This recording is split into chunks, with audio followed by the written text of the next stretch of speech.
लालू के जेल जाते ही बिहार की ही नहीं देश की भी सियासत गर्मा गई है। 3 तारीख को सजा का ऐलान होते ही लालू की लोकसभा सदस्यता जाना तय है और वो 2014 का चुनाव भी शायद ही लड़ पाएं।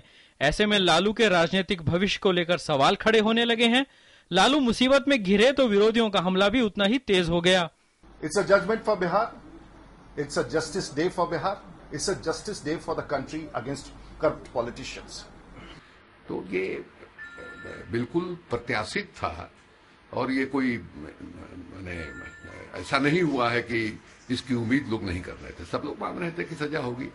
उनके नाम पे एक इतिहास दर्ज हुआ था सबसे बड़े घोटाले का, और आज लालू यादव और उनके सभी जो आईएएस अफसर है और कोई राजनीतिक उनके साथी है, उनको सबको अगर न्यायालय ने दोषी करार दिया है और उनको जेल में भेज दिया गया है तो देश की जनता उस निर्णय का स्वागत करेगी।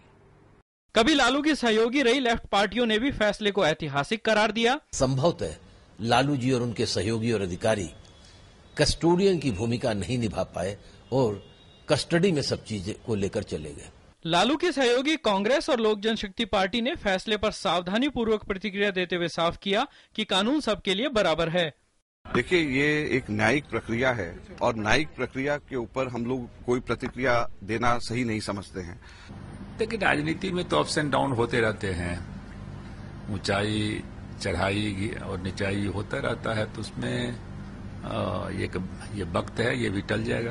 कि ऐसे हजारों लाखों लालू यादव इस पॉलिटिक्स में पड़े हुए हैं। अगर एक मजबूत जन लोकपाल बिल बन जाए, एक मजबूत लोकायुक्त सरकारों में आ जाए तो ये सारे आपको तिहाड़ में मिलेंगे। हालांकि लालू की पार्टी इसे विरोधियों की साजिश करार दे रही है।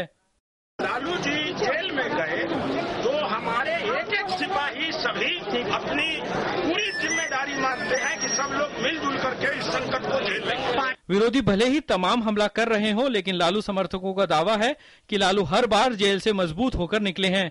लेकिन इस बार लालू के लिए मुश्किल ये है कि वो अब की बार जेल दोषी होने के बाद गए हैं और राजनीतिक तौर पर भी वो पहले के मुकाबले काफी कमजोर हैं। ऐसे में विरोधियों का हमला आने वाले समय में और तेज हो सकता है। Bureau report, DD news.